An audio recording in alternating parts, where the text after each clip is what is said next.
Good morning, everyone. My name is Kathleen Kuo, and I am with Nevada Humanities. And for those of you who don't know who we are your state's affiliate for the National Endowment for the Humanities. We try to connect and transform communities across our state by sharing and amplifying the stories, ideas, experiences, and traditions of the diverse people of Nevada. So this creative workshop series is a part of our Nevada Reads literary programming. In 2022, we're continuing the theme of cultivating environmental literacy that we began last year in 2021. And that's when we selected two memoirs that encourage us to celebrate and appreciate the natural world and to think more deeply about where we live and our connection and responsibility to the earth. So this series in particular was inspired by a memoir called World of Wonders in Praise of Fireflies, Whale Sharks, and Other Astonishments by Amy Nizuka Matato. Really beautiful book, inside and out. So if you haven't read it, really hope that you're inspired to do so after the workshop ends. So I'm going to introduce our wonderful workshop leader for today. Lorrie May Manuel is an interdisciplinary creative designer, illustrator, and educator. Working as a one-woman studio, she specializes in UI/UX design, branding, and illustration. Having worked in agency in-house in academia, she has designed for international brands such as Dunkin' Brands, Wendy's, Denver Broncos, the Honey Baked Ham Company, and others. While she was at the University of Nevada, Las Vegas Department of Art, she upstarted their marketing, social media presence, and visual designs while teaching graphic design, UI/UX design, and illustration courses. She's a co-founder of a nonprofit called First Draft, and it's aimed for creatives. And I'm going to share Lorrie May's website and her social media in our chat. So if you'd like, you can give her a follow and say hi to her there. So if you have any questions during today's workshop, please feel free to type them in chat and we'll answer them during breaks and again at the end. And Lorrie May will also ask you throughout the workshop if you have any questions. So just feel free to participate and interact with us. I know this is going to be a ton of fun. We will share the workshop recording with all of you in an email after the link is up on our website. So Lorrie May, I am going to turn it over to you now. Okay. Hi, everyone. Good morning. Happy Saturday. So this is our second part of the workshop, but just also another sneak peek. We're actually going to be doing another lettering workshop later this year, which will be physical in person. But we're talking the works of that with Kathleen from Nevada Humanities. So I'm very excited about that, but I'm more excited about this today. But yes, I'm glad that everyone's here. I'm glad that everyone is spending their Saturday morning with me. So this workshop will be until 12:30 or almost a little bit over if we're having too much fun, which did happen last time, I will say. So as of right now, I'm just going to go over just a little bit of the native wildflowers of Nevada, essentially. I'm just going to go over the pictures, and while we're doing like the postcards, the end products, which I'll show you very shortly, I'll drop facts as to what we're going to be illustrating and everything. But as of right now, if you can grab some scratch paper, so you can grab any printer paper, or if you saw the material list, there was like marker paper that you can use as well, or I suggest also using watercolor is also fine. So yeah, I'll give you guys a few moments to grab those materials, but I'll go over the flowers that we'll be illustrating. So give me a moment. I'm going to share my screen. Also, if you want to type in chat, feel free to do so. Just say hi, where are you from? I've actually want to know like if some of us are from like Las Vegas, Reno, or some other cities from Nevada as well. So you can introduce yourself in the chat if you'd like, because I know there is definitely 18 participants here, so that's quite a bit. Let me see. And so we're going to be illustrating 3 flowers actually. So I want to show you the flowers that we're going to be illustrating, and then also additional flowers that you can also draw as well with the same techniques that I'll be going over. So the first flower that we're going to be illustrating is going to be the sagebrush. This is a famous flower that you've seen definitely on the Nevada state flag. So this one in particular, I'll show you pictures very shortly. These are very distinct too because they have sort of this like heart-shaped leaf, and alongside that cute little buds, primarily yellow. They grow like this. They're very adorable. But everyone can see my screen, correct? Everything's good. Okay, great. Thank you. So they grow like this, very adorable. They kind of grow very uniquely up rather than a typical flower that we'd see like roses per se. Again, the leaves are like this, very heart shaped or like almost like little bear claws. And they're a little fuzzy too. This is how it looks like out in the wild too, if you were to see it. And then it's also here illustrated on the state flag. So the yellow sagebrush. This is another type of flower we're going to be illustrating too. This is the Mojave aster. Very cute and very distinctive. Purple, lavender colors. Looks pretty much like a daisy and yellow inside as well. It's also, again, a native wildflower in Nevada. So this is how it looks like up close. And this is where you would find it, essentially. Nevada, southern parts of Nevada, trickling onto California and everything, but also found greatly in the Great Basin. And then there's globe mallow. This is interesting because it's also called apricot mallow, but it's almost like a poppy, very similar to the golden poppy that you see in like California and everything. Adorable too, has little buds, but grows out very cup-like and very adorable, which I like a lot. They usually grow in very long stems. So, throughout this illustration exercise that we'll be doing, I'll be drawing and going over stems too to create sort of like these little bouquets that you can illustrate. And this is how it looks like in the wild. It's very large. So yes, those are the main flowers. This is also another flower that we can venture onto if we have more time. This is also the same style that you would do for the Mojave aster. So just different colors essentially.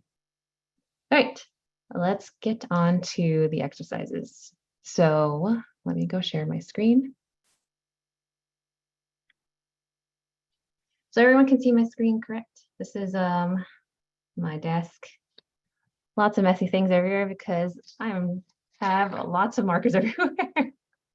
So I asked you guys to get scratch paper, and so what we're going to be doing is not necessarily diving into the postcards just yet, but rather giving you guys exercises so you can bring strong foundations to your flowers. So as you saw while registering, you saw these two right over here. I actually want to add in another flower, which you saw, which was the Mojave aster. So I'm making 3 at the end of this. So we'll be making these 3 at the end of this, but again, we're going to be going over exercises and building on like the globe poppy, globe mallow, sagebrush, and then also Mojave aster. I do not have purple or lavender, but that's okay. If you don't have those specific colors, you can absolutely change the color. So in this case, I only have blues. So I'm going to just work with that. So again, if you don't have certain colors, you can modify it to your own liking. And if you don't like yellow, you can absolutely use pink. Okay, great. All right, everyone should have their scratch paper out. So what we're gonna do first are gonna be these poppy shapes right here. So I want you to grab an orange color. So this marker in particular, I'm using a Mondo Llama. This is actually from Target. I also recommend the Tombos as well. This one's a little outdated, but it's still gonna give the same same results and everything. I will say that these are more brush-like, so similar to like watercolor per se. Very light pencil or brush tip, and then this one is more of like a thick, solid marker, as you can see. They look almost the same, but different in some ways, but very similar in results. Cool. So we're gonna make these poppy shapes right here. So what you want to do, grab a pencil. I like to hold it a little bit slightly like this or at a horizontal angle. What you're going to do is that we're going to start with creating the shape of this. So you're going to drag up and down.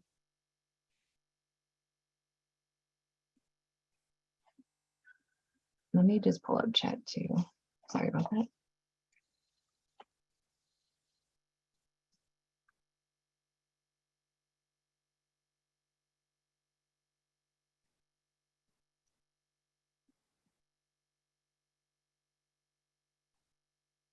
Right. Sorry, I had to pull up chat because I wasn't seeing it. So yes, you want to pull up and down just like this in different shapes. And then you want to go back in and you want to trace over on the outline of things. So whatever organic shape that you created, just outline it. And you can also put like little stripes down. So to do that again, we're going to do this again this way. So up and down. So it doesn't have to be a specific height. You can actually just have fun with it. And if you have gaps too, that's absolutely fine. So you can also do other gaps like this. You can do different varying heights, just as long as it has like this sort of shape. It's almost like a scallop per se, or like clamshell, sorry. So you want to create that shape, then go back in and outline the tops of it. And then adding in strokes here. And then you want to create the 4 petals together. So with that being said, let's add on those 4 petals, but this time, instead of going straight, you want to go curved, a little bit pushed down with your pen, and then curve it a little bit up. So I created this shape where I'm going up and down. And then after that, follow it up. And it's actually really beautiful too if you have white gaps as well. And then we're going to do the 3rd petal the same way, but instead of going this direction, we're actually going to go this direction. So then go up. Doesn't have to be perfect as well. The beauty of flowers, again, they're not perfect, they're not uniform in shape. And that's why they're beautifully organic out in the wild. Then go back in. I'm outlining the top of the edges of these essentially. So you're almost there. You're almost creating your flower. So the last part of this flower, it has to be the bottom. So the interesting part about the bottom is that it has to be a little bit smaller. So what you see right here is going to be a little bit smaller than the other petals. So this one again is going to be a little bit smaller in shape. So you want to actually go, sorry, I'm always checking on whether it's focusing or not. So with this, just create a little bit smaller than usual. And then go back in. And if you feel like you want to extend it out more, you can absolutely do that. And voila, you have your first flower. Also, hi everyone, welcome. I see some people from Vegas, some from Reno. Oh, Gardenville, I've never heard of that city or town. I will go look it up later. It's a beautiful city name. Also, Madeline, thank you so much for the kind words.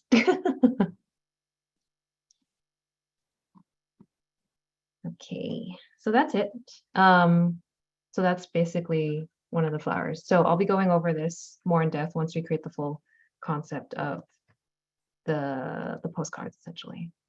So after that, I'd actually want to go over and filling it in now. So typically these globe models are yellow. I don't typically like yellow. I like more brown inside. So what you're going to do now, grab a brown pen, and then you're going to fill it in inside. Fairly simple. You're just going to fill it in, create a little lovely blob, and then just fill it in.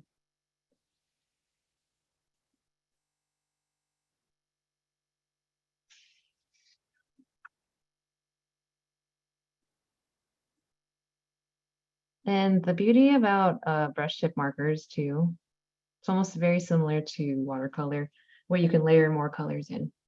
The more you brush over these colors and everything, you can actually create more of a depth color into it.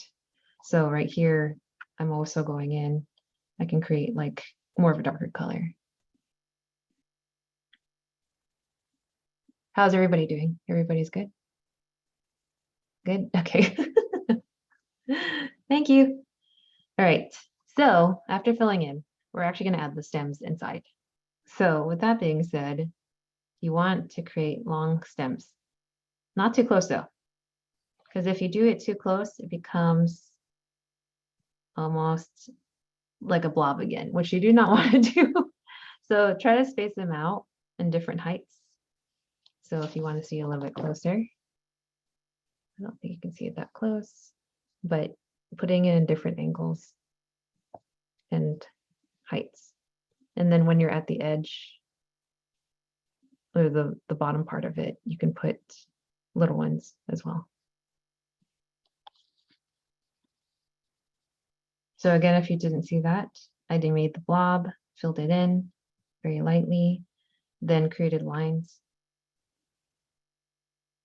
different heights, and then at the bottom of this, created more little lines, but shorter ones. And then after that, I like to take my brush sideways, and then I like putting it and creating these little stems. So with that being said, what it looks like again is just like these little sidelines per se. They're just little dots. So on those stems again, I'm putting those little stems. And then just dotting on. Kind of like sprinkles on a cake, where it's just like you're having fun with it. You're just putting on the cake or the sprinkles on the cake, and it's not there for precision, but just like you're sprinkling on per se. And so again, if you go again with your brush tip, a second layer, it will be a little bit darker, which adds more depth. So that's what I like to do. I'd like to wait a little bit and then go back in and add more color and depth. So voila, you just made your beautiful poppy or your poppy flower or your globe mallow. Cool. Is everyone doing great so far?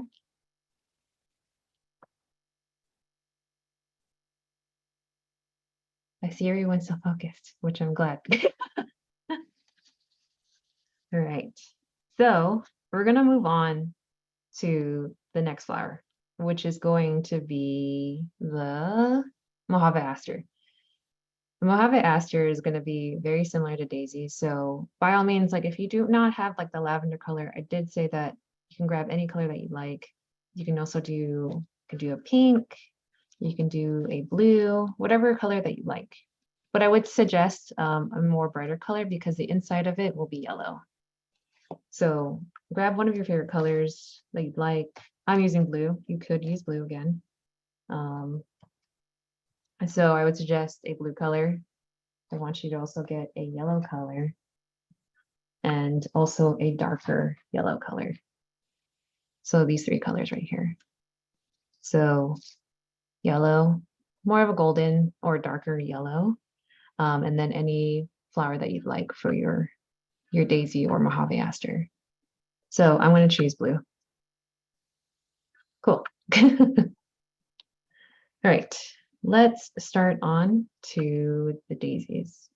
So the daisies in general, they're very interesting for sure because they are a different shape than the poppy. So I'm going to go in and tell you to press lightly. You're not going to press so hard. So you're going to go up sort of like this teardrop shape and then push down. So again, if you caught that again, this up motion and then steering down. So think of it as this way. It's like you have a little dot here. You push it up from the tip,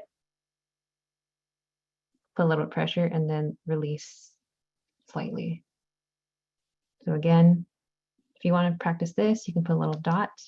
Again, little pressure, then pressure up and then push down. Cool.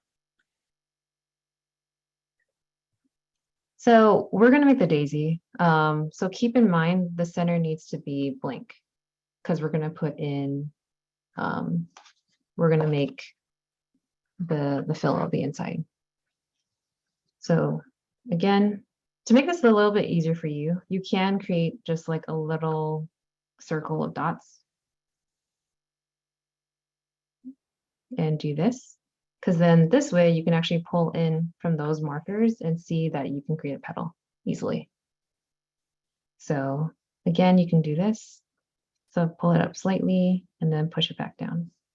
If there is a little white gap, it's totally fine. You can actually fill it in very easily, just like that. So again, you can fill in these dots, but you want to continue on to the next one and create these shapes throughout. Also, you do not have to make it the same height. You actually want to make it different various heights. So you want to make ones a little bit longer, you want to make ones shorter, make little baby ones, just different varying heights.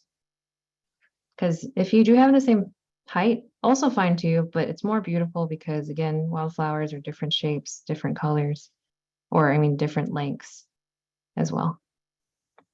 Some petals might be a little bit thicker, some might be a little bit thinner, shorter. It's the beauty about nature too, is that they're all different.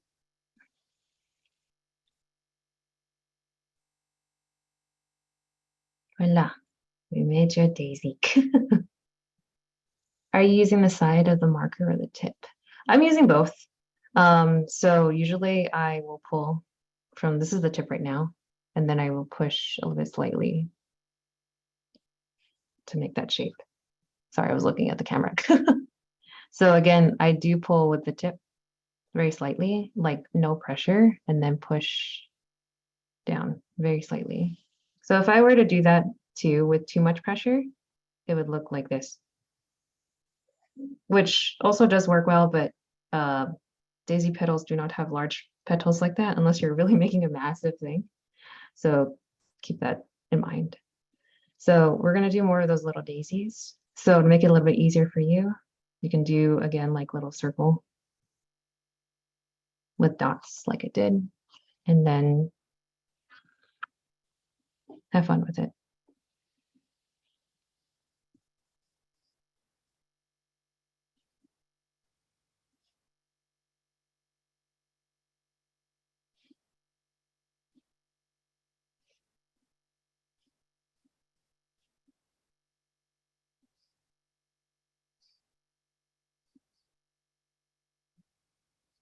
So again, going up and down, different various heights, lengths, and ta-da. How's everybody doing with their Mojave asters or their daisies?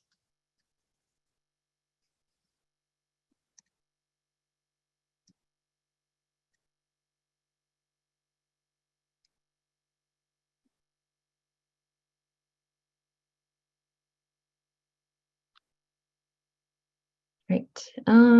Let's see. So after you've done those daisies, that's good. Thanks, Raul. Much easier than mallow. Yeah, the mallow is definitely a little bit harder for sure, but we can definitely strengthen that more. We can go back and more and then practice that if you'd like, Madeline. Just let me know, okay? So now we're gonna fill in the Mojave aster. So we're gonna grab that yellow marker. It's gonna be a brighter yellow. Just fill it in. Super easy. Also beauty of brush tip markers, they sort of blend together. So I'm using blue with the yellow. It's going to create sort of like this green effect on it too. So sometimes I like to go a little bit over and dot as well.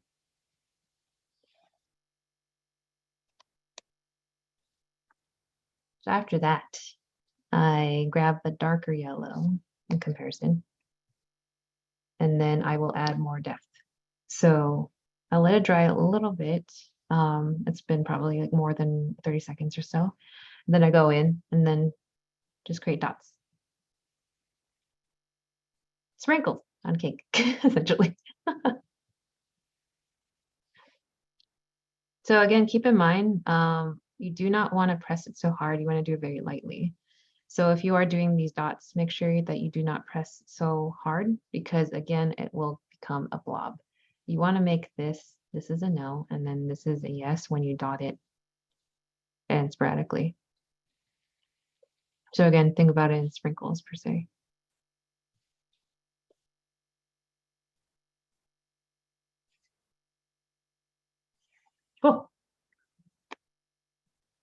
So those are the Mojave asters. Cool. I want to give you guys a few moments. Everyone seems great as well. Yep. Okay. So the next thing that we're going to be doing is actually going to be stems and leaves. So I'm going to actually show you more techniques too with the differences between Tombow and then also this other brush marker tip that I'm also using. In this case, I'd actually like you to grab 2 or 3 greens.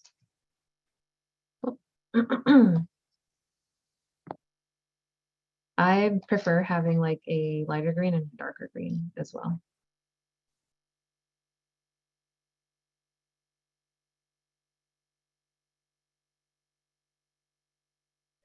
Is everybody good to start?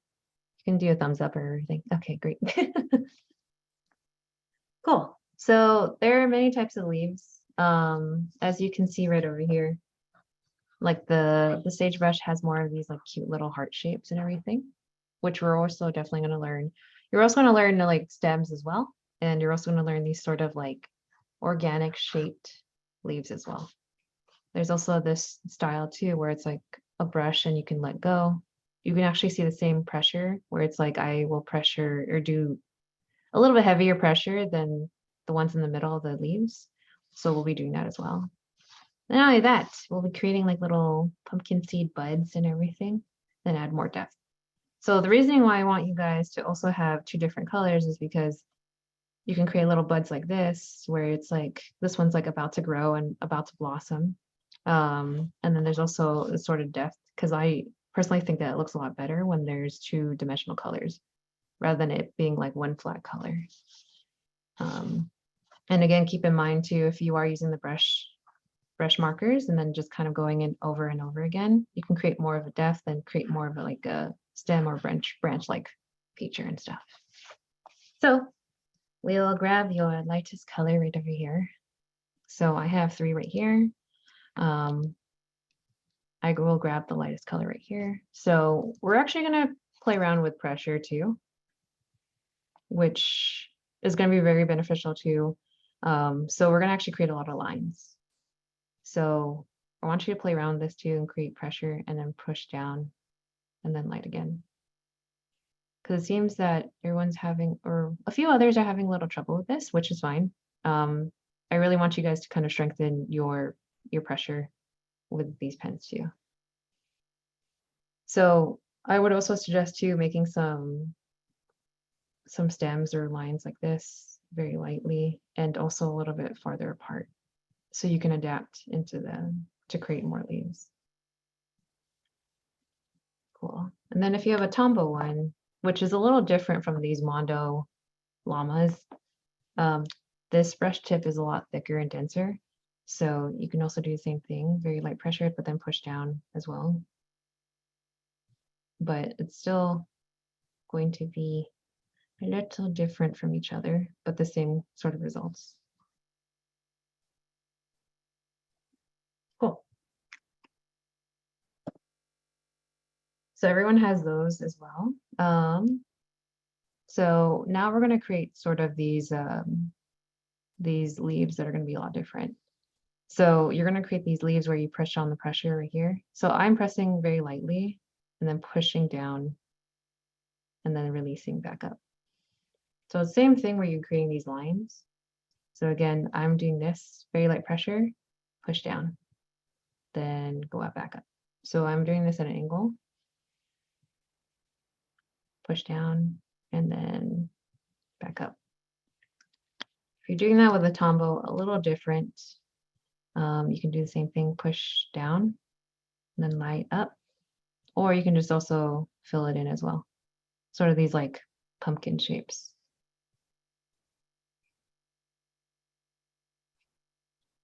Or pumpkin seed shapes. But yeah, so you can do that and then create it on your stem and create this sort of pumpkin seed shape. So you're going to curve up and then curve up again and then fill it in. Same here, curve up and curve. Kathleen said with tombos, I find it easier to start from the top sometimes and push down to the bottom where it meets at the stem. You can also definitely do that. There's many ways. Some people also like to start from the bottom as well. So it's really your preference and like how you like to do it. So yes, find what is best for you and your control with these brush tip markers as well. Cool. So we did those type of leaves. So again, pushing down here and then releasing back up. And also, if you didn't know, I also just taught you how to make bamboo. So the same style too with bamboo, where it's just like you have these lines and then you push back up. So there's that. And then all you have to do is just go back with the marker and create these little circles or these like little lines that are curved. That's how you make bamboo. Super easy. Yes. And then so create this sort of thing and then little lines like that. So that's how you make bamboo. Cool. So we made those sort of leaves that are going to match more of the daisy. So now we're going to make sort of these like heart-shaped leaves that are very reminiscent of a sagebrush. So what you're going to do, fairly easy. It's just little hearts. You just create little hearts. So I want you to also just create little hearts on your paper, your scratch paper. So again, not much to explain, it's just little hearts, really. Hello, welcome. And then after that, create those little hearts. And after that, you just want to connect them with your brush. So you want to go lightly at the top and then push down at the bottom because a lot of these flowers are obviously going to have a larger base at the bottom. So if you missed it, little hearts right here. I'm doing this very quickly. And then just grabbing lightly with the brush and creating a little stem and then thicker at the bottom. Very easy. Cool. So after that, we're going to create more of a larger leaf. So we already did this leaf, which is more of like bamboo style or applicable to daisy. Then we have this sort of like heart shape. And now we're just going to create sort of a larger leaf, which kind of looks like a fern per se. So with this one's fairly easy. It's sort of the same technique as like a daisy, but you're going to pull your brush, create these little shapes, and then keep going upwards. But when you get to this side right here, you stop. You want to pull upwards to the center. So there's sort of like this line that you see right here. So again, pulling it over here.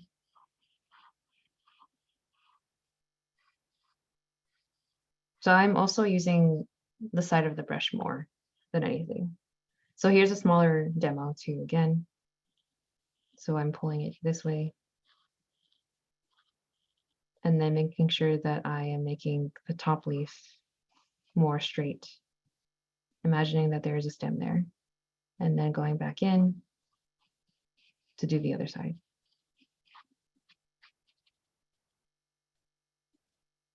So again, if you want to make it a different angle, which I would suggest to challenge yourself for sure. Start from either the right or left and then pull. And we're going to use the side of it. So what I'm doing again is going and pulling, same thing. It's the same direction as like a daisy per se. A little bit more thicker though, for sure. And then just go back in and then stop. Create that tall shape, go back in. And it doesn't have to be perfect as well. Cool. Is everybody great with the leaves? And does anybody have questions, by the way?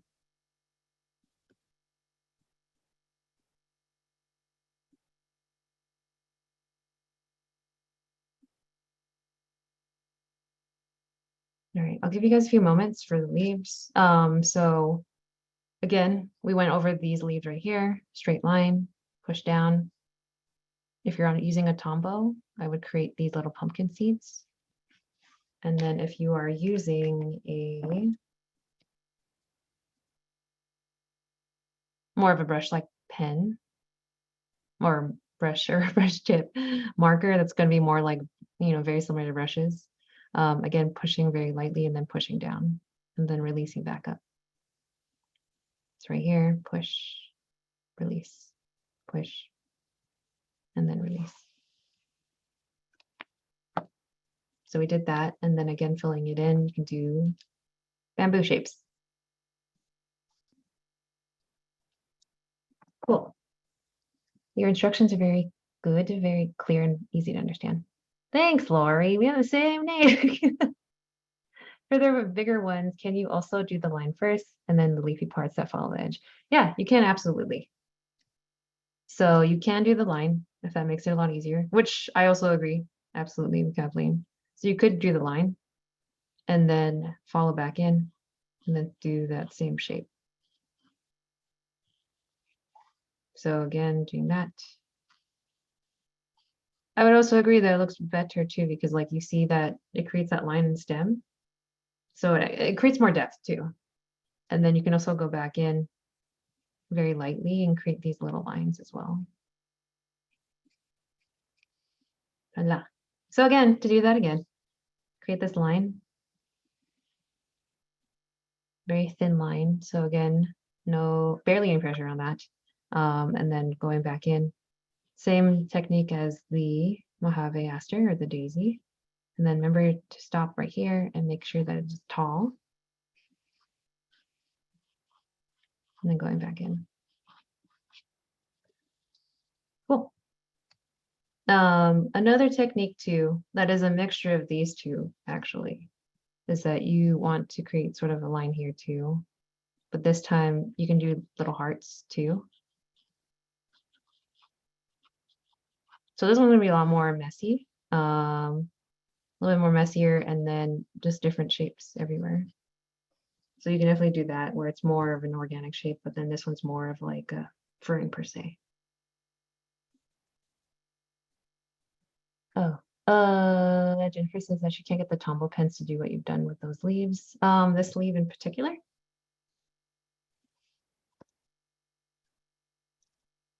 Let's see. What can I help with exactly? Like, is it very hard for you to like draw the lines or putting pressure and everything, or is it like, how can I assist you?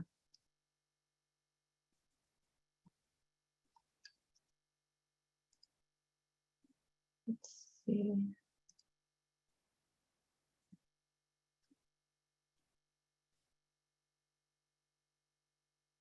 Yeah, I can definitely demonstrate more. How about I make it a little bit bigger too? So the leaves that I'm doing again, they're going to be, let's do this leaf right here. So if you are doing that with a tombow, I'm actually going to use a hot pink one, so it'll be more vibrant per se. Let me put this right here so it doesn't get blurry. So with the leaves and everything, the large ones, you can do a line right here. Very light though, light pressure. I also have the tombows. It seems harder to get the variation tones that you're getting. So what I would suggest too is definitely holding the brush a little bit lighter for sure. Because if you do make it a little bit too much pressure, then you can't necessarily get the same like depth. So try to practice it more with like a lighter pressure for sure. Yeah. Yeah, start off with lighter pressure. That's why I was like, maybe you should practice more with like lines, which is, it's a little different for sure, because like when you're doing acrylic, you just press, very like with a lot of pressure per se. Are the tombos less flexible? Yes, the tombos are gonna be a lot less flexible than per se like these Mondo llamas. But by all means, you can still do the same result as well.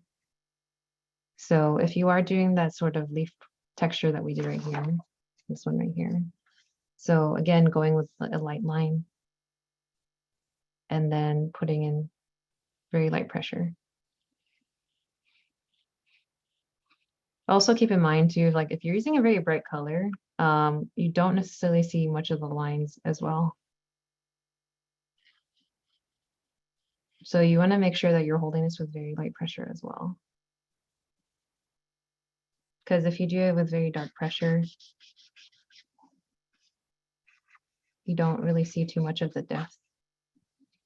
But it still has the same result, but if you want to maximize the results, light pressure for sure. I have the Arteza brush pens, very soft, flexible brush. Points and pressure is hard. Yes, it's definitely it's definitely a lot of practice for sure. But I think that, you know, having to do this every like right now is that you're learning all these types of pressures. I mean, learning just these certain types of techniques will definitely benefit you, and then you can create more and practice more, and then you'll start to notice that you have too many postcards to mail because now you're going to practice so much, honestly. So again, let's go over the leaves too. I'm sure that this one must be the hardest one, especially with the tombos. They're not as flexible as like the Mondo Llamas right here or the Arteza ones, for example. So let's go over those. So I'm doing, especially when it's a new tombow pen, it definitely is not as flexible. So once you practice more with your tombow pens, it definitely gets more bendy per se. Because I do notice that when you buy new tombos, it gets a little bit like too new and not as flexible. So again, let's do the lines right here. I'm doing very light pressure. Like I'm almost like barely touching the paper actually. So again, with the tombos and you're creating this sort of leaf right here, you want to create sort of the shape instead. So again, very light pressure and then creating this sort of shape where it's like this and like this. Like pumpkin seeds.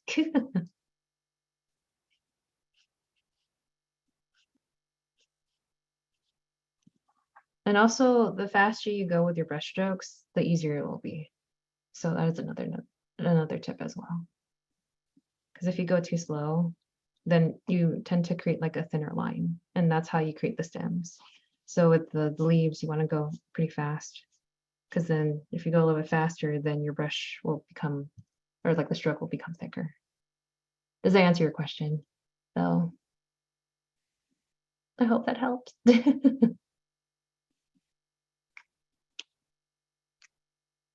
I bought the nice chill. They are stiff and wet. Oh no. It's probably very similar to the tombos as well. But I assure you though that after you play around with it more, that the tips will definitely be more flexible for sure.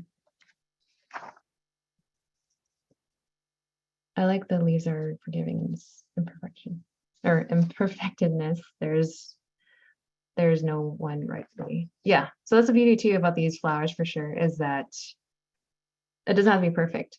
And again, flowers are not supposed to be perfect. And, you know, obviously foliage, plants, and leaves in general, not perfect at all. So that's why we're here doing these. Great. So we're gonna move on now to the actual postcards or the prints. I know it's a little bit blurry right now, but we're going to create, where is one? We're going to create these three right here. So if you are joining in, we did exercises and everything, but we'll be going over these three and creating the postcard itself. I'm actually using a watercolor paper.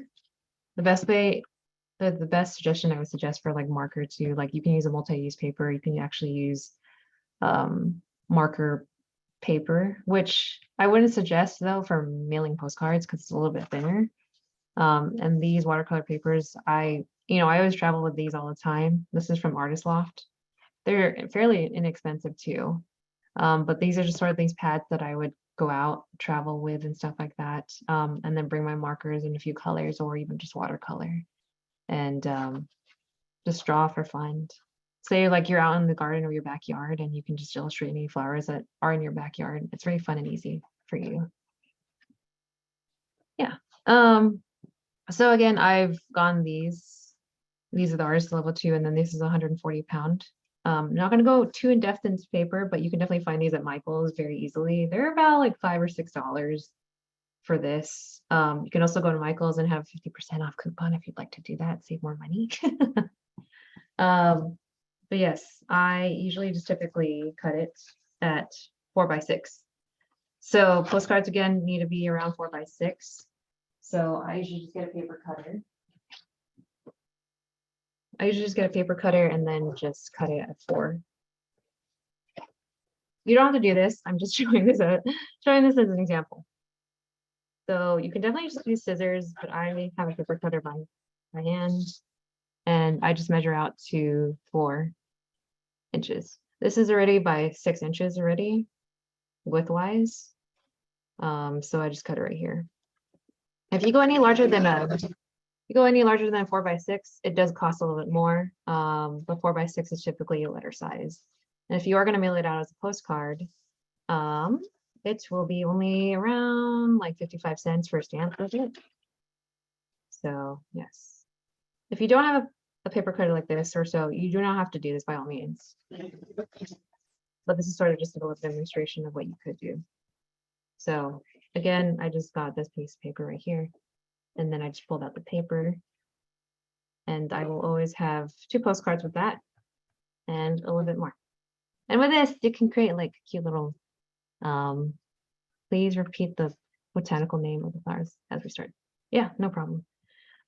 With this, you can also create little bookmarks that you can give to friends as well. So whatever you want to do, you can practice this as a little bookmark and then again, give it to your friends. Yep, I can definitely repeat the botanical flowers. Cool. So we're going to do the sagebrush because I believe that is like the easier one for sure to start off with. So I'm going to take this out. So this is a yellow sagebrush. If you don't have the postcard paper size, that's absolutely fine. You can just use any paper size. So I want you to also grab now a yellow, a darker yellow, and just one type of green. Those are the flowers, or those are the colors that we're going to be using. So again, this is the yellow sagebrush. This is the state flower of Nevada as well. Cool. So for this, hold on just a second, sorry. So for this, we're actually going to create the stem first. So you're going to grab your green, and we're going to go very lightly and create a very long line. So in this case, we can also follow this if you'd like. You don't have to follow it exactly, but I'm going to go over very light brush and create a long line and then push down a little bit more towards the end. So just create one long line and then create different little lines as well. So again, with light pressure, very, very light pressure, create little lines as well. Can be any direction. It doesn't have to be perfect as well. So again, keep in mind that these are organically made and just have fun with it. And you can also do ones that are more curved like others. Very light brush strokes.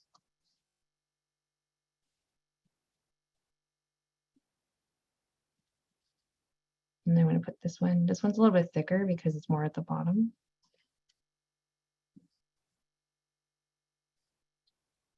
And you can also put a little bit more.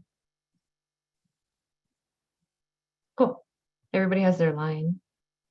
So again, we created a long line, very light at the top, and then very light right here, all the way at the top, and then thicker ones at the bottom. Cool.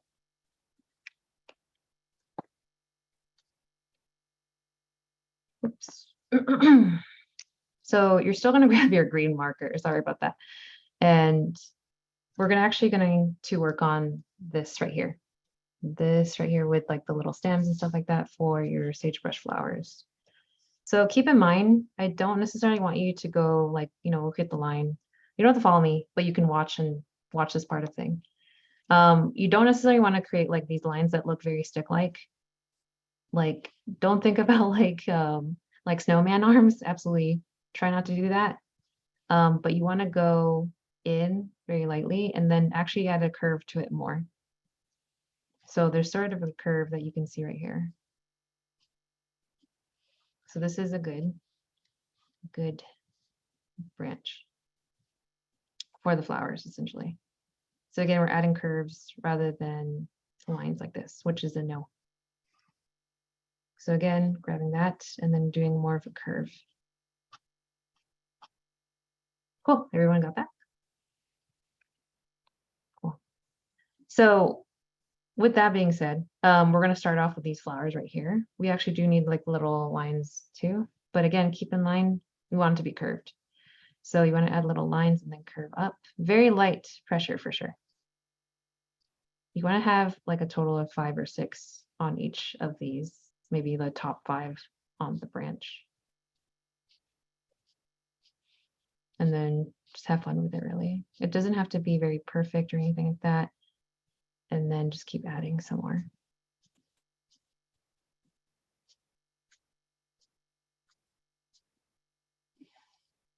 And then maybe I want to add this from here. Can add more of an extension if you'd like. Cool.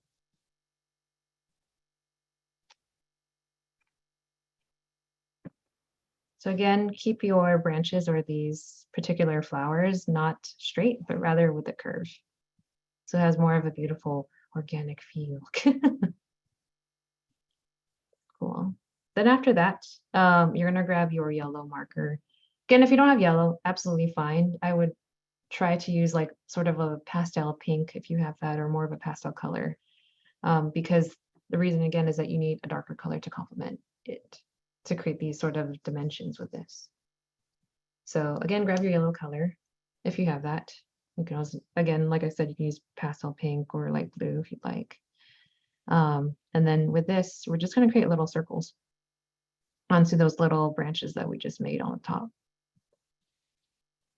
So again, we're just going to do only on these little branches that we just did. Give me circles, ovals, it doesn't matter which shape, just very light ones that are tiny.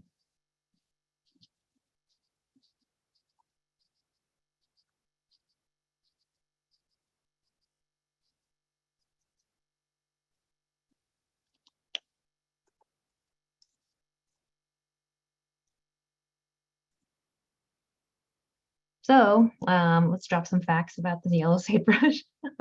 This was actually adopted to the state legislature in the 1917. It's very interesting too because like the sagebrush in general, it did have some medicinal purposes for Native Americans. You know, it served a lot of purposes for like medical purposes for colds, headaches, you know, internal bleeding, and also lessening of pain, wounds, and also bleeding as well. It does hold very well in like dry climate as well. So after that, you want to grab your darker color. So again, if you've used like pastel pink, use a dark pink as well. And then we're just gonna go dot in at the top. We're just gonna create little dots just as the top of these little circles that we just made.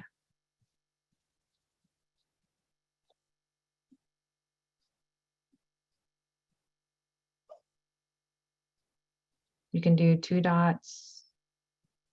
Another thing that Kathleen had suggested too is that you can absolutely use the other side of your tombow, which is going to be this tip, and then just create dots on that sense too. I don't have a double-sided thing for this marker particularly, but the tombows do.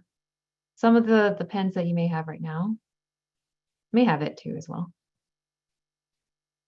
I also think that when you are practicing with dotting, that it'll help a lot with the way that you can control your marker and how to apply pressure, light pressure, really.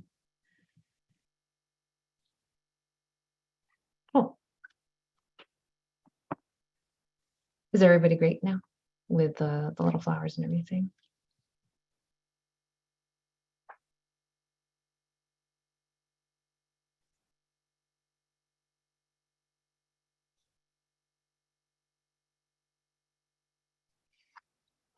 And if you want to have a little closer look at how it looks like. Doesn't pick it up that well, but you can see that I use more of a golder color right here. You can also use a orange color. I know it's not picking up that well, but that's okay. You get the idea. But you can already see that it's creating that sort of sagebrush illustration very quickly. And this is definitely one of the easier ones to illustrate. So as you created the flower and everything, we're going to now create the leaves. And it's the same sort of leaves that we made from the exercise. We're going to create little hearts all throughout the stem that you just created. So you can start here at the base and create little hearts.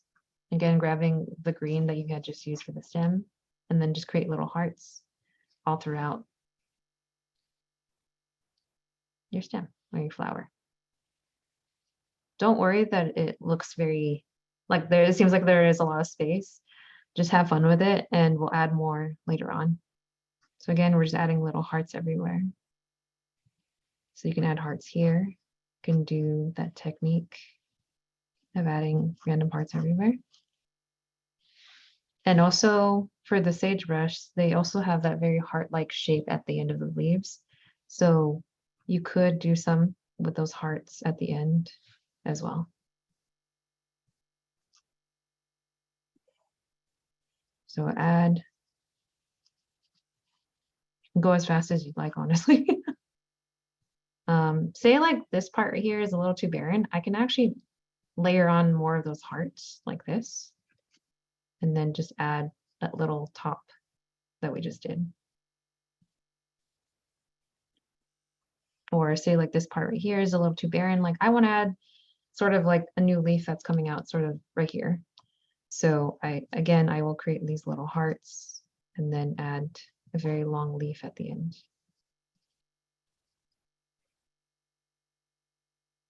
Then I can extend it more if I feel like it's a little too short. Just have fun with it, really.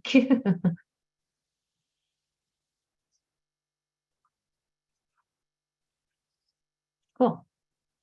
So after you feel like you've added a little bit more, you can also go back and right here underneath your flowers and add a little bit more of those leaves as well. You can also do those hearts if you'd like. You can also do a single one, maybe like a little one right there. One of those like little pumpkin seed shapes per se, and then add it there. So we're almost pretty much almost done. We just we need to add more foliage for sure. So like a lot of these branches that you see here at the bottom, they don't have necessarily these leaves, so we're going to be adding them.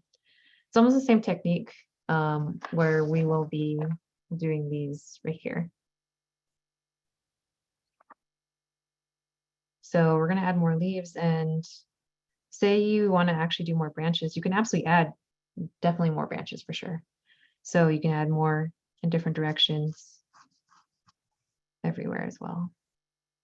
And to make it easier again, take Kathleen's tip, create little branches as well, and then just have fun and go whatever shape you'd like. Here. Just be sure not to make it too close to each other. Just have like little variants as well. Because the more that it feels very spaced out, I think the more beautiful it looks personally.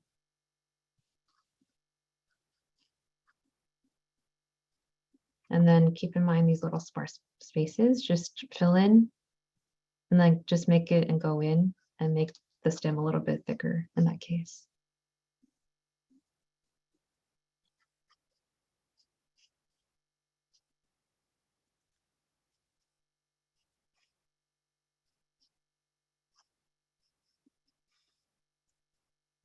Right here, I feel like this is a little empty, so I'm going to add like a little bit more shape.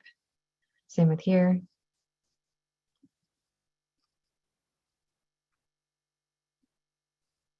And then add maybe a little bit more leaves up here because I feel like it's a little empty.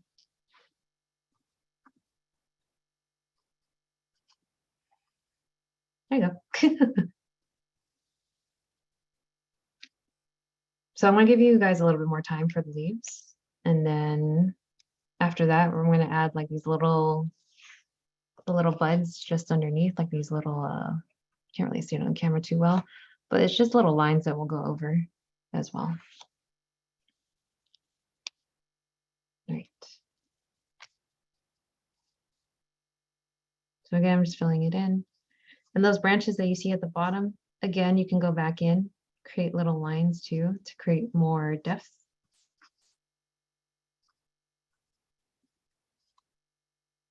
Go back in.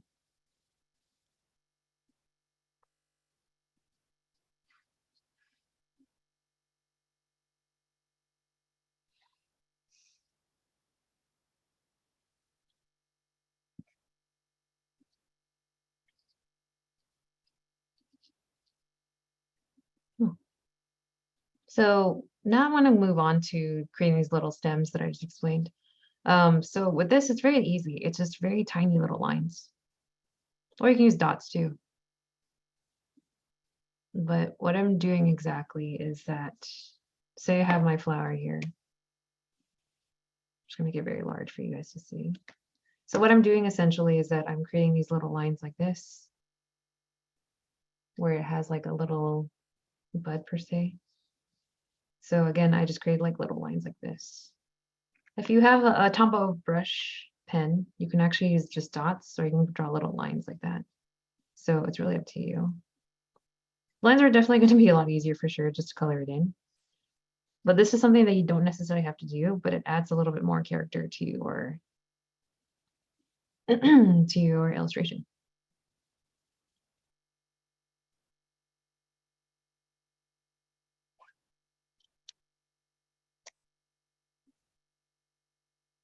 So again, this is a lot of pressure to be practicing for sure, but I think it's going to make you practice, or it's going to make it's going to strengthen your brush tip pressure and everything, which will help a lot. So you can see right here, I'm actually just dotting it at the end, just so you can see variations of like what you could do instead of the lines. So again, if you missed that, what I did again, I'll flip this around. I created these circles for the flowers. And then I went back in underneath and just create these little lines. And again, you can create little lines, you can create little dots. Because obviously this is going to be very tiny. Play around with however you like with the results. Cool. So that's the sagebrush. You can go back in. I also have like a black marker as well. You can go back in absolutely and create more depth like this if you'd like. And just outline a little bit more if you'd like. So this is something that you could do. So this is just a little demonstration. You do not have to do this again. And I'm just going over with a very thin line, like barely touching the paper and just outlining some of these stems right here. So I used a dark blue pen, or also a black was also fine as well. But you can create like little lines as well.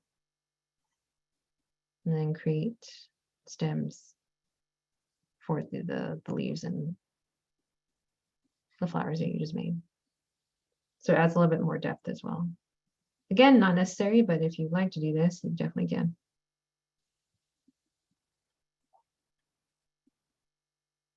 Cool. So give yourself a pat on the back because you just made your first postcard illustration or mini print. And you just learned how to make this beautiful flower, and it is our state flower, which is the yellow sagebrush. Cool. I'll give you guys a little bit more time because I do see that your heads are a little bit down, which I know that you guys are very hard at working. So I actually, if you guys have your camera on, I actually would love to see your product and how it came out. Ooh, Therese, that looks great. So yeah, if you want to show your camera. So obviously, wow, those look so beautiful. Wow, amazing. Oh, I love them. Great. So we're gonna move on. It is already 12:06, so I am going to move a little bit more quicker, but I'll still give you guys a lot of time. And if you do need to leave past 12:30, absolutely fine. Just let us know that you are leaving. I'd love to say goodbye to you first. And then we'll also have a recording of this as well at the end of it. So yeah, it'll be available as well.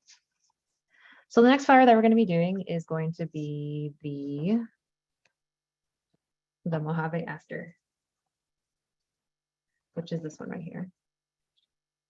That daisy, the daisy one. So you're going to use 4 colors for this. Well, actually, I think 5 or 6 actually. So you want to grab your main color, which is going to be the flower. So again, choose like, if you don't have lavender or purple, you can definitely use blue because I do not have purple here. I would actually choose a color that's going to be like sort of a mid tone rather than a rich dark blue color. So this is something that I wouldn't suggest as the base color. This is more of like your details per se. So like I used it right here for more of the stars or like little outlines as well. So you're going to grab 2 colors. So a lighter color and a darker color for details.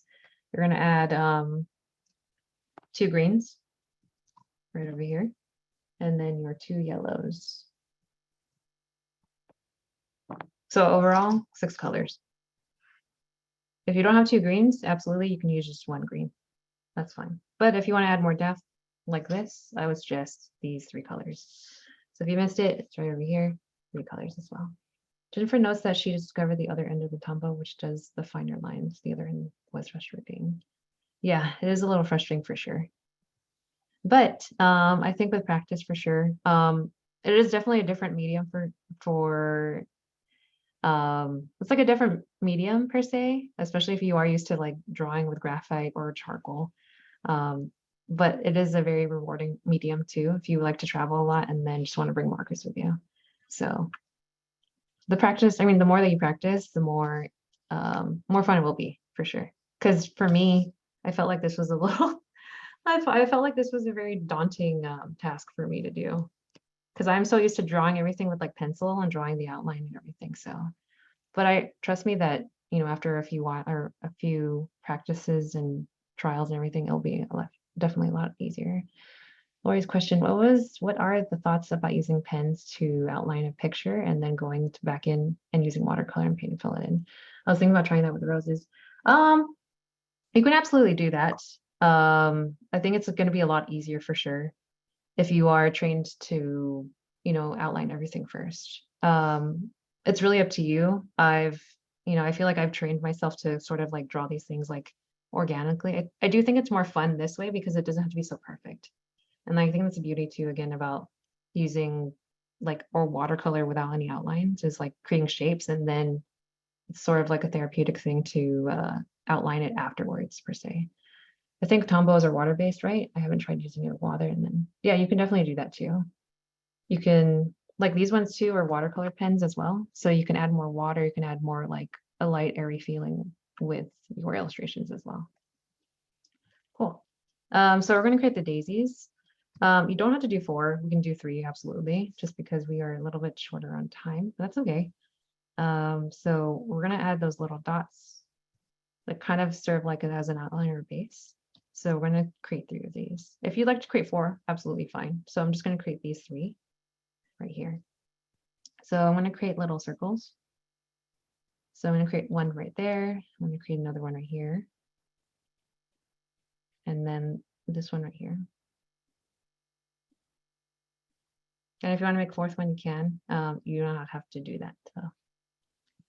So again, grabbing that light color, we're going to do that shape where we made that teardrop, very light pressure, and then down here.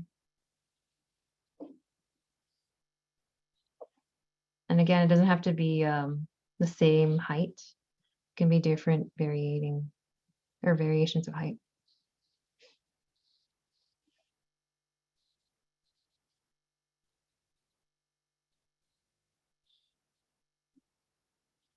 And if you made little gaps, absolutely fine. You can go back in and fill it in. What I just did right now too. Cool. So we did that, and then we're going to create another one right here. So I'm going to go a little bit slower too.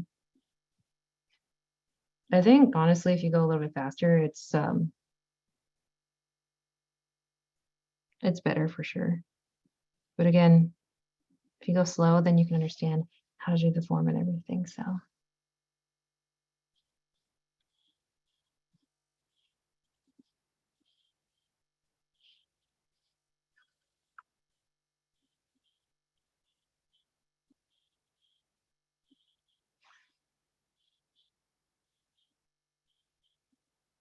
cool.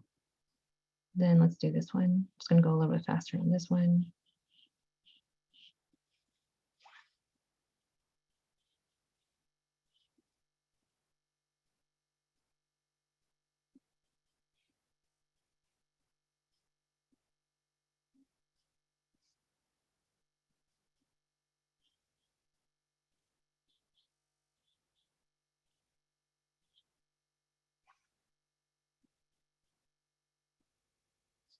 So again, these flowers are called Mojave asters. These are usually found in Great Basin, like I said a little bit earlier. They're not typically found in, not too much in like Southern Nevada per se. Again, I'm not a botanist whatsoever. I just looked up information about it and I thought it was very interesting. That's creating this workshop because I thought, wildflowers to Nevada is very beautiful. But Kathleen will also be sharing like a whole shared drive that I'll have for you guys, so you can reference all the photos and have it readily available for you as well, like information. Also, there's also websites too that I've linked as well that have like the full anatomy of like the flower, like how you can also do, in some cases too, you can also do flowers that are more closed as well. So if you want to do more of those closed flowers, which I can show you now, the same thing, but we're going to do just like without having a center. So we can do this where we're going to grab it like this.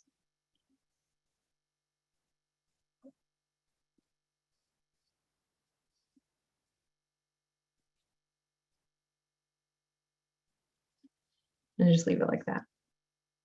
It's more a closed flower for sure. So you're going to grab your 2 yellows. So one is going to be the brighter color just to fill it in. I'm just going to fill it in very quickly. And then this one, we're not going to do that. So I was about to do that. Oh no, just out of habit. Oh no. So we're going to grab a darker yellow, which is your gold per se. And then we're just going to do little dots.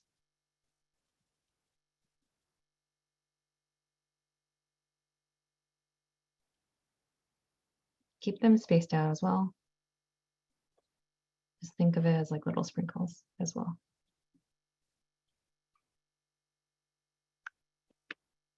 Cool. After that, you're going to add your lighter green right here. I'll give you guys a few moments so you can fill it in as well.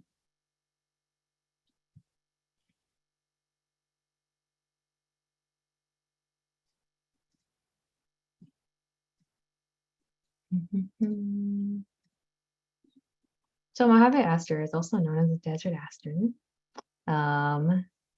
It does primarily grow in Mojave, as thus the name, Mojave deserts of Southern California usually. Again, like I said, you can find it in Great Basin, but it tends to grow in like shrub growths on rocky slopes, canyons, or dry, flat areas. So you'll find it primarily when you're hiking, like maybe about 2,000, or that's if you're hiking that high, 2,000 to 5.5 feet. So you'll find it right over there.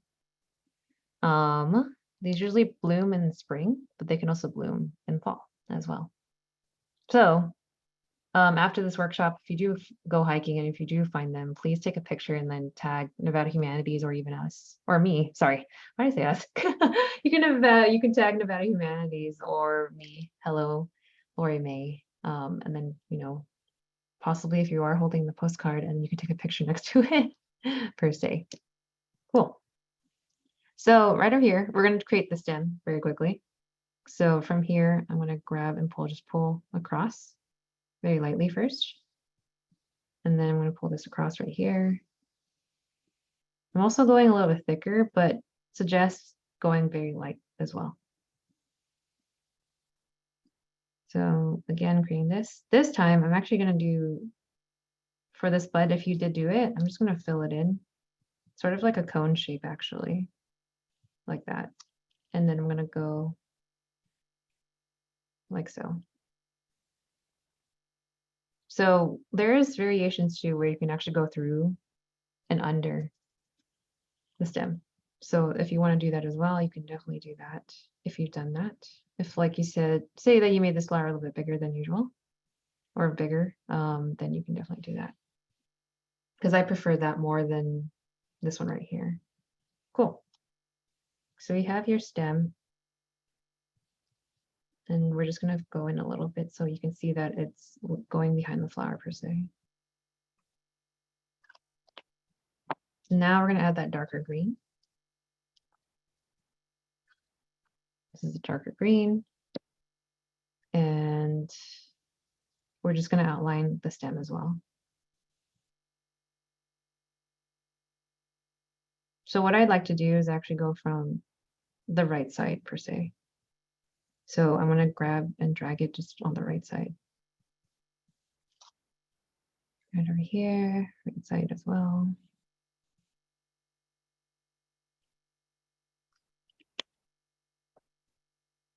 Cool. So we're going to grab our green again, the lighter green, and then we're going to create those leaves. So if you have a Tombow or if your pen is not too flexible, that's absolutely fine. You can create those pumpkin seed shapes like what I'm doing right now. So I'm creating those shapes like this.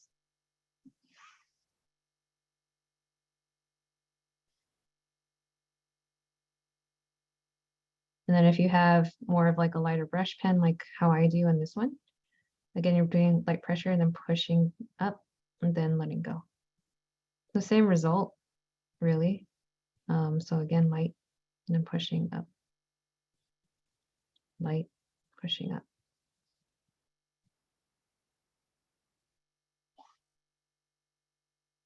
So you can make various sizes as well. You can do smaller ones.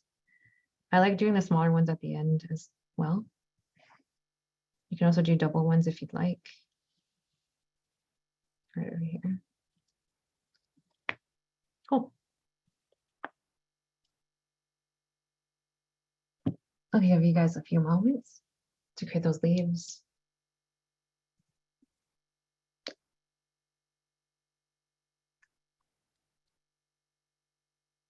Does anybody have questions, by the way? If you're having trouble, maybe it'd help.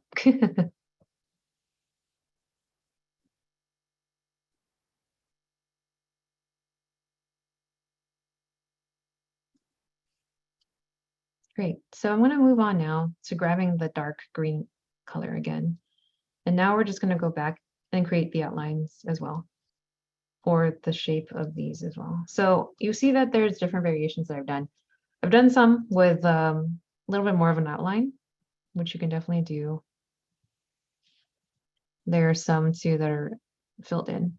So if they are filled in, that's absolutely fine too as well, because it's going to look nice because there's different styles that you are venturing out to. It doesn't have to be perfect. And again, the beauty about this workshop and creating these flowers again is that it doesn't have to be perfect whatsoever. So if you do mess up, that's absolutely fine. So again, I'm just creating these shapes. So I'm just creating these like pumpkin seed shapes or these like thin branches with leaves. I'm just going over these leaves very shortly.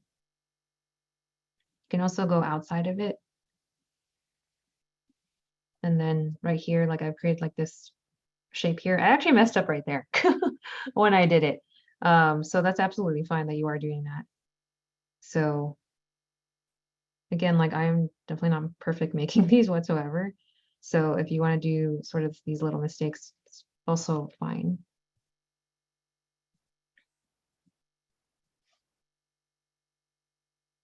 There you go.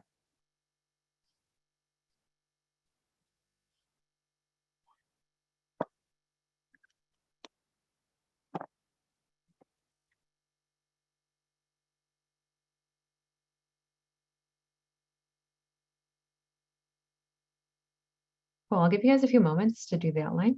Excuse me, sorry. And then now I want you to grab the darker blue color. We're actually going to create a little bit more depth. So the darker blue right here is going to add more depth, like these little lines. They're very random, actually. I am actually just going over and just creating little lines just to create some outline depth with it. I'm having a lot of fun with it, actually, so it doesn't have to be perfect. And again, if you do mess up, absolutely fine. So I'm just going to go in with a darker blue, and then just creating little lines where I think that they may be outlined. So extremely light pressure. So think about like the line, like the little branches that we made too. So extremely light pressure like this, actually. And then continue it on to your Mojave asters. So again, I'm just making little lines like that. Sometimes I'm also curving the shape of these petals and then creating some right there. Maybe I'll add some from the top of these petals, dots.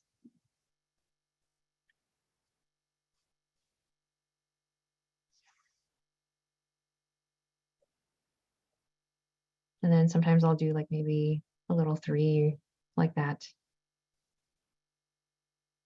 You just want to add a little texture to it per se. But again, keep in mind using very light pressure though.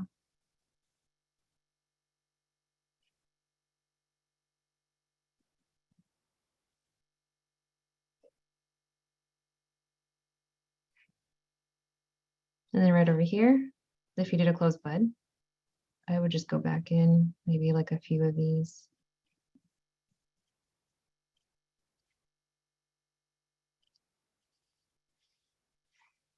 You can add some right here again, like on the top of these.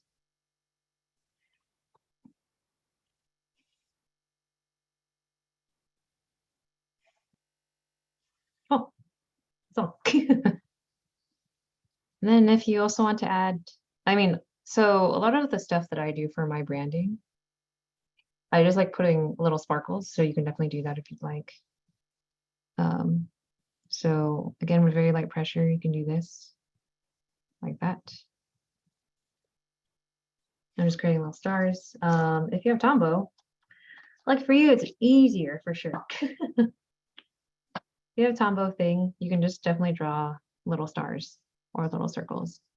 So you want to use the tip pen and then just create little stars like that. You don't have to fill it in too. You could if you want to, but I like various ones where it's like little circles or little pluses. So it looks like it's glistening.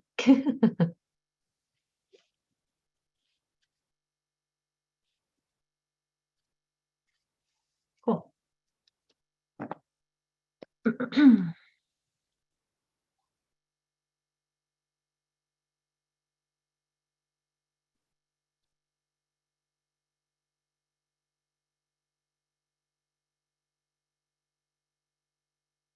All right.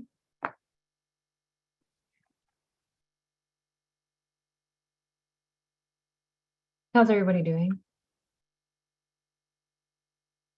Good.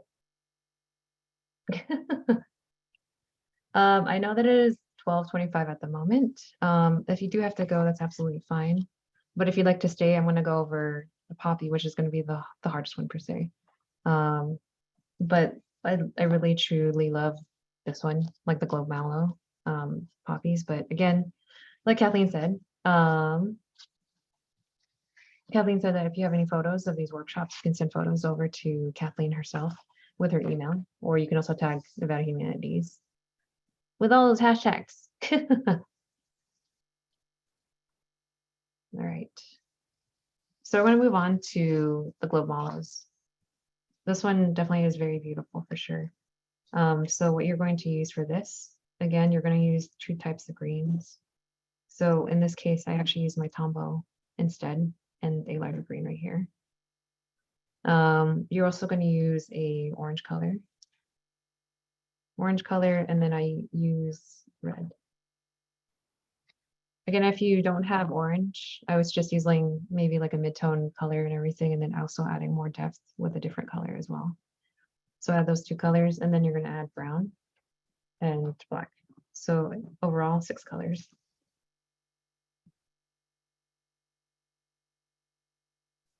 Cool. So let's get started with this one. I want to thank everybody too for staying a little bit over as well. If you do have to go, by all means, that's totally fine. Well, there will be a recording afterwards as well. Great. Cool. So let's get started with the globe mallow. Again, it's going to be like similar to golden poppy. So this one's a little bit challenging, but we'll have a lot of fun with it for sure. So we're going to create the 3 flowers and then these little buds as well. So again, with this, we're going to create this little shape going back and forth. Doesn't have to be perfect as well. And then go back in the outline like so. This time too, you want to make these shape, but then face it this way. Like sort of like a blooming shape as well. You can also have it going up too. And also down. It doesn't have to be perfect for sure. And then this bottom shape right here, a little bit shorter than the others. Then you want to go back in. You can absolutely add little gaps as well of white, which I like to do. Go back in.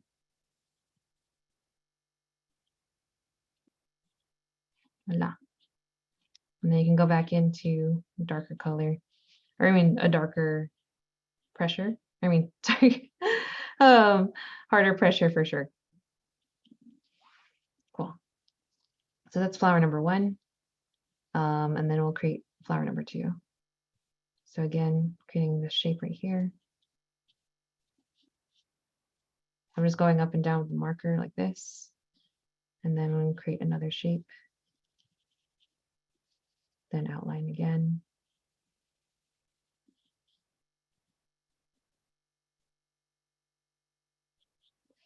And then creating another shape here.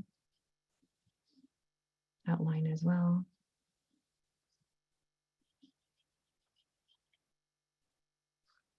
Then outline 2. And then another flower as well. So again, creating long shapes. I want to go a little bit slower on this one for sure. I'm going to go outline this. And then another shape. The sides. Outlining slowly.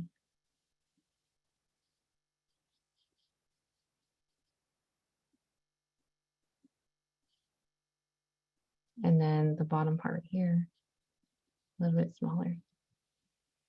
And then outlining it again. Great. So we did the 3 flowers. And now we're gonna do these little buds as well.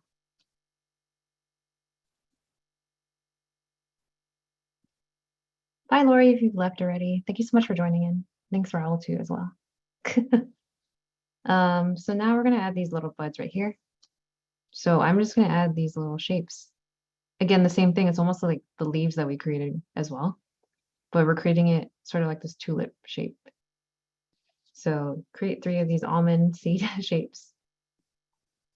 You can also do some too where it's like one is on top of the other, like so. I'm gonna add it right here again.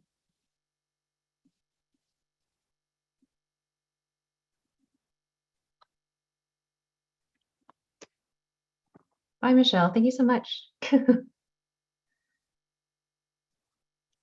a wonderful, wonderful rest of your Saturday.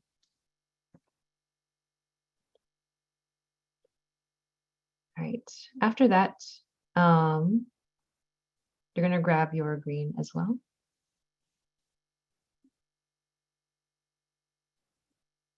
And you're just gonna create, you're gonna create the stem right over here. So I'm starting from here and just creating a stem across. Same here, just gonna do stems here. So I'm doing the same thing too where I'm creating lines and then creating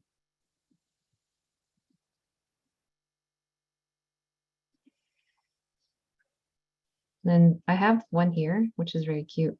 I have like a little leaf. I actually drew sort of this almond shape. And then drew it right underneath the cross. Right over here too.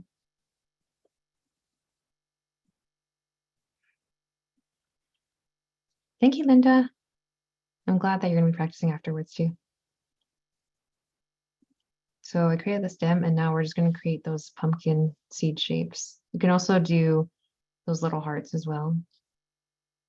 Which one you would like, you can apply whatever leaf that you'd like. So it's either pumpkin seed or the heart shape per se. Right over here. And same here too.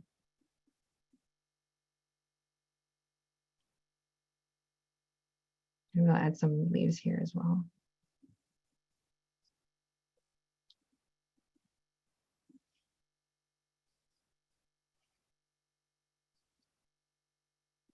Great.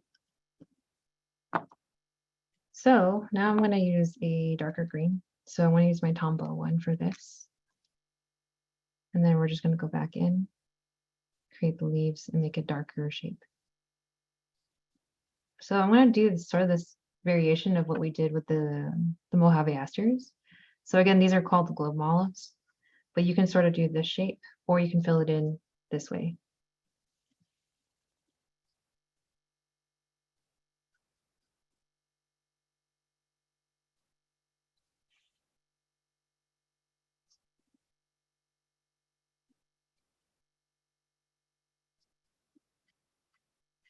So I'm going to fill it in very roughly.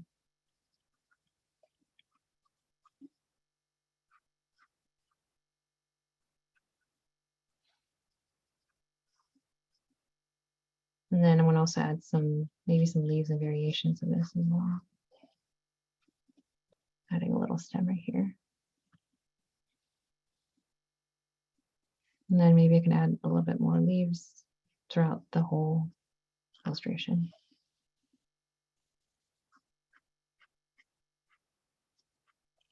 Cool.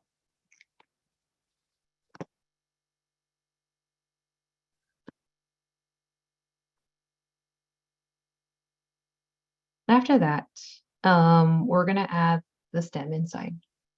So I'll give you guys a few moments to finish up with your leaves until I have a few others like ready. So we're not going to stay too long after this as well. We're just going to we're going to be filling this in and then also doing the outlines. And then we'll just, if you guys have any other questions too, I'd love to answer them. If you want to, or if you're having trouble with like certain techniques, you know, I can troubleshoot that as well.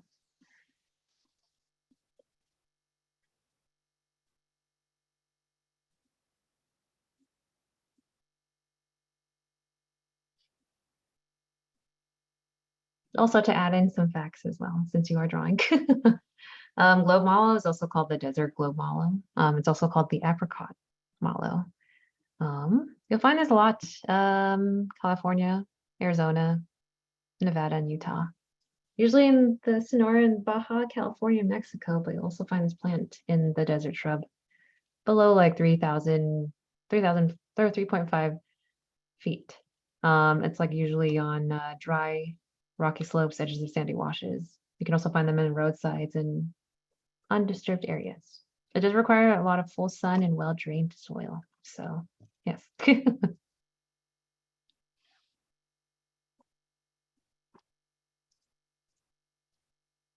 These also usually only bloom in spring.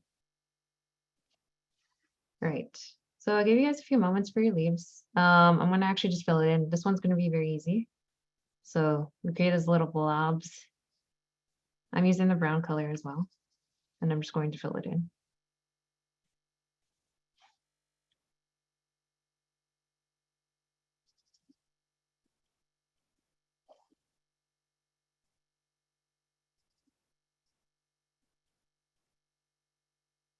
You just fill them in. Do it very lightly. And then fill them in. And now we're going to add in the stems. So again, you want to do lines that are not too close to each other, but very random. And then also the lines right here that are going to be a little bit shorter again. And then going again here, lines. And then more lines. So you want to have different ones that are either taller, shorter. Again, taller right here, if you'd like to layer it on.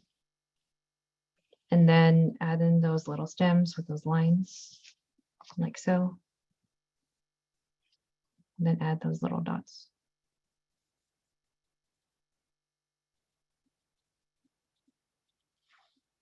Then add again those little dots.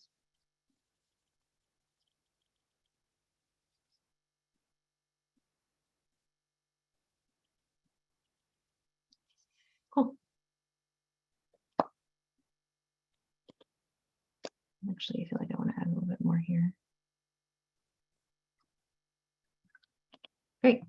So now we're just going to add more of the depth color, and then we're just going to finish in after that with black. So again, if you have say that you have your poppy as like a blue color, you definitely want to use a darker color, like a dark blue per se. In this case, I'm using orange and red. So with this, you want to grab that red color, in this case for me, and then just outline whatever you've had right here. Just follow the outline. Doesn't have to be perfect as well, but make sure that you have like the breaks of each petal.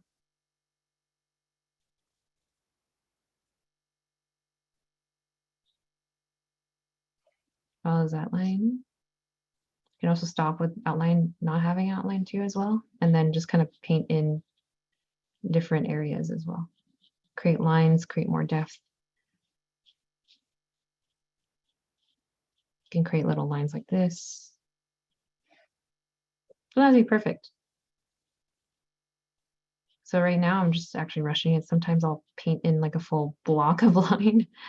You can do that as well. So again, with this, creating an outline.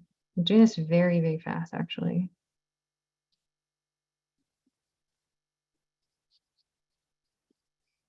And sometimes you can do some dots as well.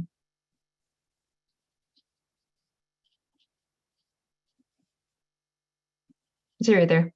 I just messed up, but it's okay because it's actually going to look beautiful. And that's the reason too, is like you want it to have different different variations. Because again, flowers are not going to be perfect. They're all organic in shape. And that's why I suggest you is to go a little bit faster, is because if you go too slow, you might want it to be so perfect, but again, you want to have fun with it and just playfully color it in.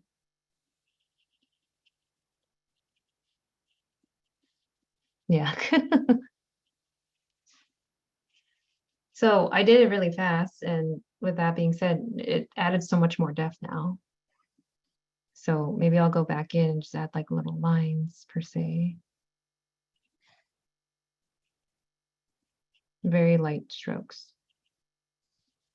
And then I'm going to take that same red color. I'm actually just going to fill in one of these little buds as well. You can also do two of them.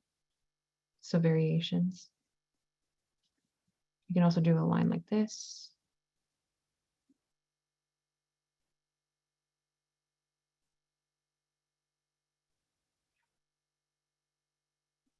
Voila.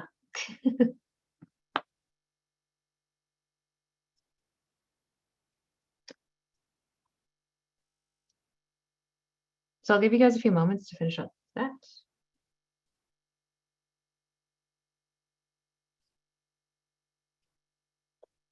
And then after that, we just go in with a little black.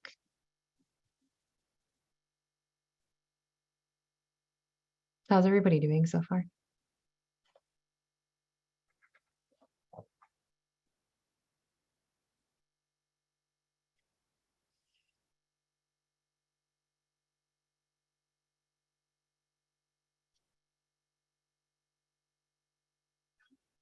All right. So I'm just gonna go in with black. This one's fairly easy. So what I'm going to do is the same thing where we just outline sort of like how we did it with the Mojave asters. It's sort of this like outline that we have. You can also see right here, I just have a random outline going in between the stem and also some of the leaves and buds. But the main thing that I'd like to do for these is that I actually want to create more depth with the stems, because you can see that there's a brown, but I added a little bit more black to add more depth to the stems. So I'm just going to go over those lines the same way that we did, but I'm going to do a lot less and more in the front, and then create that. So you still want to have those brown stems in the back, but you want to create now more depth in the front. Very light strokes. And then we just go back in and create those little sprinkles, the little stems.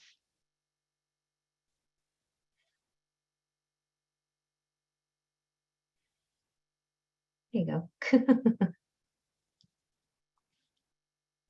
And then after that, I usually just follow the left of these stems. So it doesn't have to be perfect whatsoever. I'm just lightly brushing it over, creating some depth. Maybe I'll go over here. You can also go here if you'd like. Going back here. And then maybe adding some lines right here.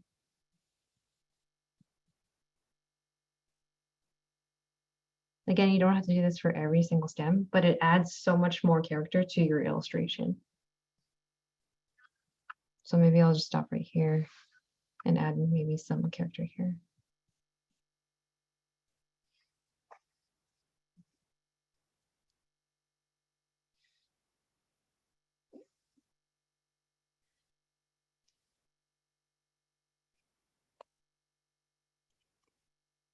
We did it. So I'll give you guys a few moments. Again, if you want to reference these, you definitely can, but keep in mind there is going to be a recording afterwards. So you can reference and practice more. And if you do practice more, please tag both of us. Tag Nevada Humanities and also hello Lorrie May, which is me. So yeah. So again, keep practicing this. I know it's very troubling for sure because it's a different medium, but once you keep doing it more, it'll be more fun. And again, the beauty about brush tip markers is that you can carry it around and go to the little garden of yours in your backyard and you can make little illustrations. So like I said too, with these postcards, they have to be 4x6 for it to be a postcard and be sent for 55 cents per se. You're welcome. Thank you so much for all the kind words. But if you are making a postcard, you literally just flip it around. And then all you have to do is do 4 lines, which is going to be the address, a line here.